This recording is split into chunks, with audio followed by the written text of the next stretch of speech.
Hello दोस्तों, आप सभी का स्वागत है हमारे कृषि विज्ञान यूट्यूब चैनल पर। मैं Sachin Singh, assistant professor, department of agronomy में कार्यरत हूँ। और आज इस वीडियो के माध्यम से कुछ इंपॉर्टेंट टिप्स देना चाहता हूँ, खासकर उन छात्रों के लिए जो 4 तारीख को यानी 4 जुलाई को आईसीआर जेआरएफ, एसआरएफ या फिर आईसीआर पीजी एंट्रेंस एग्जाम देने जा रहे हैं। ठीक है। चूंकि मैं इस वीडियो को बनाने बनाने के लिए खुद को लायक क्यों समझता हूँ, क्योंकि मैंने भी आईसीआर का जो जेआरएफ है उसको क्रैक किया था और मैंने पीजी में यानी कि एमएससी में एग्रोनॉमी में एडमिशन लिया था आईआरआई में, इंडियन एग्रीकल्चर रिसर्च इंस्टीट्यूट में, और वहां से मैं पीजी कंप्लीट किया हूँ। इसके बाद मैं एसआरएफ में भी अपनी रैंक सिक्योर करते हुए वहां पे ही मैंने आईआरआई में ही पीएचडी के लिए एडमिशन लिया था। ठीक है। और साथ में ही मैं आईएसआरबी के थ्रू एआरएस का मेंस क्वालिफाई किया हूँ, और साथ में जो सीनियर टेक्निकल ऑफिसर है उस पोस्ट को भी मैं उसमें चयनित हूँ, और साथ में मैं जो नेट है उसमें मेरा 91% है, एंड अभी मैं असिस्टेंट प्रोफेसर के रूप में कार्यरत हूँ, जिसमें मेरी इसमें भी पहली रैंक थी। ठीक है। तो मैं इसीलिए आपको कुछ एडवाइस देना चाहता हूँ जो कि आपको एग्जाम के 1-2 दिन पहले भी करना है और आपको एग्जाम हॉल के अंदर करना है। ठीक है। जो इंपॉर्टेंट हमारी एडवाइस होने वाली, जो आप एग्जाम हॉल में, जो कि आपके 1 से 2 घंटे हैं, वहां पे आपको किस तरह से चीजों को मैनेज करना, उसके बारे में भी हम डिटेल में बात करेंगे। ठीक है। तो पहले हम बात कर लेते हैं, आज जो हम वीडियो रिकॉर्ड कर रहे हैं 1 जुलाई को कर रहा हूं मैं, और मैं आपको बताना चाहता हूं कि आपका जो टेम्परामेंट होना चाहिए 1 से 2 दिन पहले एग्जाम के। ठीक है। तो आपको इस टाइम पे माय डियर स्टूडेंट्स, आपको घबराना नहीं है, किसी तरह से आपको प्रेशर नहीं लेना कि मैंने ये नहीं पढ़ा, मेरा ये टॉपिक छूट गया, मेरा वो टॉपिक छूट गया। ठीक है। आपको इस टाइम पे एकदम अपने माइंड को कूल करके रखना है। ठीक है। और साथ में आपको जो भी चीज आपने पढ़ा उसको आपको धीरे धीरे पलटते रहना, आपको पढ़ते रहना, आपकी नजरों के सामने से उनको जो आपकी बुक है, जो भी आपके रिसोर्सेस है, उनको आपको रिवाइज एक बार कर लेना है, धीरे धीरे करना, कोई भी प्रेशर लेके नहीं करना। आप जो भी किताब पढ़ रहे होंगे अपने अपने सब्जेक्ट के लिए, आपको उस चीज को फॉलो करना, वही सोर्स को फॉलो करना। ठीक है। दूसरी चीज, अभी इस समय पे बहुत सारी चीजें आपको क्लासेस मिल रही होंगी, बहुत सारे आपके डिस्ट्रैक्शन होंगे, आप उन डिस्ट्रैक्शन से थोड़ा दूर रहेंगे, आपको उन डिस्ट्रैक्शन से दूर रहना चाहिए। जैसे कि आप यूट्यूब में बहुत सारे शॉर्ट में क्लासेस आ जाते हैं, बहुत सारी चीजें रील में आ जाती हैं। ठीक है। तो आप उनसे आप अपनी दूरियां बना के रखें। ठीक है। और तीसरी इंपॉर्टेंट चीज मैं आपको बताना चाहता हूँ कि आपके जो भी चीजें हैं, जो भी आपका लेके जाना है एग्जाम हॉल के अंदर, आप अपना रेडी रखें, खासकर एडमिट कार्ड वगैरह। ठीक है। और टाइम पे आपको वहाँ पे एग्जाम हॉल में पहुंचना आपको इंश्योर करना पड़ेगा। ठीक है। अदरवाइज आपका क्या होता है, आप लास्ट टाइम पे इंटर करते हैं ना, तो आपका एक प्रेशर आपके अंदर क्रिएट हो जाता है, और आप कहीं ना कहीं आपका जो माइंड है ना वो स्थिर नहीं हो पाता उस टाइम पे, लास्ट टाइम पे। ठीक है। तो वहाँ पे आपके 2-3 क्वेश्चन गलत होने से भी आप बाहर हो सकते हैं। ठीक है। तो आपको ये काम करना है। एक और इम्पोर्टेंट सलाह आपकी यहीं पे है, जो एग्जाम के 2 दिन पहले करना है, कि आपको अपनी नींद जो है ना बहुत प्रॉपर लेनी है, आपकी स्लीपिंग पूरी होना चाहिए। अगर आप प्रॉपर स्लीपिंग नहीं ले रहे हैं तो आपका माइंड वहाँ पे एग्जाम हॉल के अंदर काम अच्छे से नहीं करेगा, हो सकता है। ठीक है। तो आप अपनी नींद को पूरी लें, आप बिल्कुल भी प्रेशर ना लें, बिल्कुल घबराना नहीं है आपको। ठीक है। अब आपने जितना पढ़ लिया उतना पढ़ लिया है, अब जो होगा एग्जाम में देखा जाएगा। ठीक है। बस आपको रिवाइज करना धीरे धीरे। अब दोस्तों मैं आपको एक इंपॉर्टेंट सलाह है, जो कि एग्जाम हॉल के अंदर 2 घंटे पहले आपको करना है, मतलब 2 घंटे एग्जाम में जो करना है आपको, उसके बारे में कुछ चीजें चर्चा करूंगा कि आपको पेपर कैसे सॉल्व करना है। ठीक है। चूंकि जब भी हम एग्जाम हॉल के अंदर जाते हैं माय डियर स्टूडेंट्स, तो हम क्या करते हैं कि अक्सर हम जब जाते हैं तो अगर पेपर हमारा इजी आ गया तो हम बहुत ही एक्साइटेड हो जाते हैं। ठीक है। या कि अगर पेपर हमारा डिफिकल्ट आ गया तो हम प्रेशर में आ जाते हैं कि शायद मतलब हमारा हो नहीं पाएगा। ठीक है। तो देखिए, आपने जो भी पढ़ा है, ठीक है, या जो आपने पढ़ लिया है, इसके बाद आप जब एग्जाम हॉल के अंदर गए हैं, आपके 2 घंटे जो आपको मिले हैं सॉल्व करने के लिए, उस टाइम पे ये चीजें सोचना नहीं है आपको कि पेपर इजी है कि पेपर डिफिकल्ट है। ठीक है। आपको एक एक क्वेश्चन को चैलेंज के रूप में लेना है, चाहे वो इजी क्वेश्चन है चाहे वो डिफिकल्ट क्वेश्चन है। ठीक है।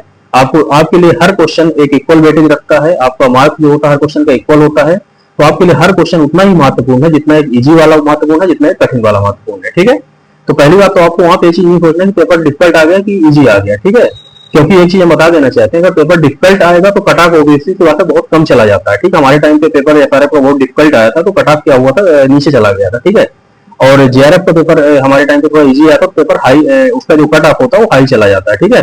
तो कभी भी आप मतलब इस चीज को लेकर बिल्कुल प्रेशर ना लें कि पेपर इजी आया कि डिफिकल्ट आया। ठीक है। आपको क्या करना है, आपको एक क्वेश्चन में अपनी जान लगा देनी है, एक क्वेश्चन में अपनी नजरें लगा के रखना और उस पर आंसर को सॉल्व करना है। ठीक है। अब दोस्तों एक चीज और बताना चाहता हूँ, कुछ बच्चे ऐसे होंगे जो कि पढ़े नहीं होंगे, कुछ लोगों को कॉन्फिडेंस नहीं आ रहा होगा, या कुछ बच्चे ऐसे होंगे जिनको लग रहा होगा कि हमारा नहीं हो पाएगा। देखिए, ऐसा कुछ नहीं होता है। अगर आप बहुत ज्यादा भी पढ़े हैं तो भी कोई फर्क नहीं पड़ता, और बहुत कम पढ़े तो भी कोई फर्क नहीं पड़ता। हाँ, एक कॉन्फिडेंस आपका बना रहता है, लेकिन आपका जो सिलेक्शन डिसाइड करेगा आपका एग्जाम हॉल के 2 घंटे जो है, वहां पे 2 घंटे आप किस तरह से अपने आप को मैनेज करते हैं वही डिसाइड करेगा। हो सकता है आप बहुत ज्यादा पढ़ के गए हो और आप एग्जाम हॉल के अंदर अपने माइंड का जो आपका स्थिरता है उसको मेंटेन ना कर पाए हो, तभी आपके 2 4 10 क्वेश्चन गलत होने के चांसेस हो जाते हैं कभी कभी, तो वहां पे भी आपका सिलेक्शन रुकने के चांस होता है।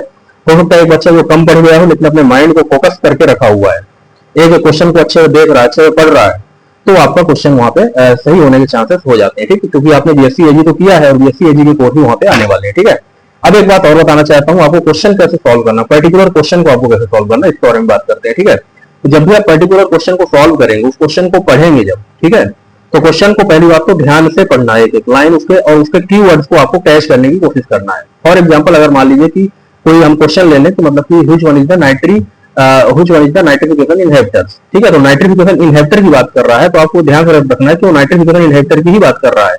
तो वहां पे आपको जो भी चाहिए 4 ऑप्शन है, आपको वहां पे आंसर को आपको कैच करना पड़ेगा। ठीक है, अब जब आप आंसर को कैच करते हैं तो आपकी 2 मेथड होती है आंसर को कैच करने के लिए। आप आंसर मतलब आंसर तक पहुंचने की 2 मेथड होती है। एक तो आपको डायरेक्ट आपका सही आंसर आपको दिख गया हो, ठीक है, तो आप उसको आंसर में लगा देंगे। लेकिन जो दूसरी टेक्निक होती है मेरे दोस्तों, मेरे प्यारे स्टूडेंट्स, दूसरी टेक्निक जो होती है वो क्या होती है कि आपको वहां पे एलिमिनेशन करना है, एलिमिनेट करना है, कि मतलब आपके गलत आंसर कौन कौन सा उनको आप वहां पे काटना शुरू करिए, एक तरफ से आपको हटाना है जो गलत आंसर है। तब भी आप 50-50 तक आप कहीं ना कहीं सही आंसर तक पहुंच जाते हैं, और अगर आप 50-50 सही आंसर तक पहुंच जाते हैं तो आपको कहीं ना कहीं वहां पे एक कैलकुलेटिव रिस्क लेके उस आंसर को सॉल्व करना चाहिए। ठीक है, तो आई होप ये बात भी आपको समझ में आ गई है। दूसरी बात ये होता है कि जब भी आप क्वेश्चन को सॉल्व करें तो आप बहुत ही हड़बड़ी में सॉल्व ना करें। आपको जो क्वेश्चन पहली बार में आ रहे हैं उन क्वेश्चन को आप सॉल्व करते हुए निकल जाएं, और इसके बाद दूसरी बार जो क्वेश्चन आपको सॉल्व करना है उनको आप मतलब कि टिक मार्क कर लें। ठीक है, वहां पे हालांकि ऑप्शन रहता है अगर ऑनलाइन पेपर हो रहा होगा तो उसको टिक करके आपको 2 या 3 राउंड में पेपर को सॉल्व करना है, आराम से सॉल्व करना है। ठीक है, तो एक तो ये बात हो गई हमारी।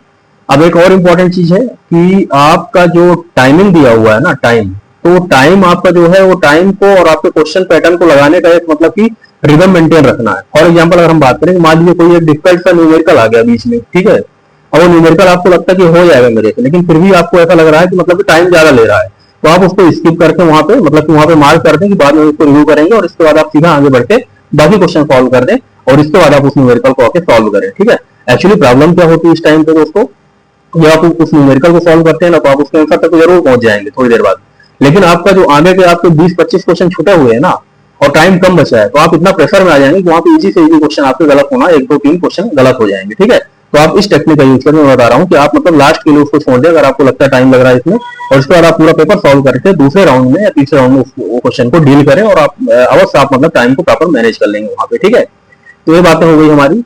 और साथ में अपने पानी का बॉटल अवश्य रखें, क्योंकि आपको इस समय गर्मी है तो आपको हाइड्रेटेड रहना जरूरी होता है, तभी आपका माइंड अच्छा काम करेगा।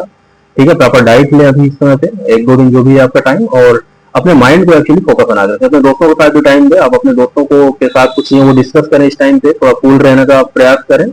और एग्जाम हॉल के अंदर आपको किसी भी हाल में आपको घबराहट नहीं होनी चाहिए, किसी भी हाल में आपको प्रेशर नहीं लेना है, चाहे आपका जो भी हो जाए। ठीक है, आप प्रेशर नहीं लेंगे, आप एक क्वेश्चन को प्रॉपर देखेंगे, एक एक क्वेश्चन को रीड करेंगे, उसके आंसर तक जाने की कोशिश करेंगे, कुछ आप रिकॉल करेंगे, आपको ऑटोमेटिक धीरे धीरे चीजें रिकॉल हो जाएंगी। ठीक है, एक बात और होती है, जैसे मान लीजिए कोई क्वेश्चन है और आपको उस टाइम पे नहीं आ रहा है, तो आप उसको छोड़ के आगे बढ़ जाइए। अब जब आप दोबारा देखेंगे ना, तो माइंड हमारा ऑलरेडी उस चीज को प्रोसेस कर रहा होता है कहीं ना कहीं, बैक द माइंड। ठीक है, उस टाइम पे भी आपका माइंड जो है थोड़ी देर बाद जब दोबारा आप सेकंड राउंड में उस क्वेश्चन को आ जाएंगे, तो आपको आंसर वो सामने निकल के आपको इजीली आपको आंसर मतलब कि मिल जाएगा उसका। ठीक है, तो आई होप आपको मेरी बात समझ में आ गई होगी, और आप अच्छे से एग्जाम दें, और मेरी तरफ से आपको बहुत बहुत शुभकामनाएं, all the best, and thank you so much.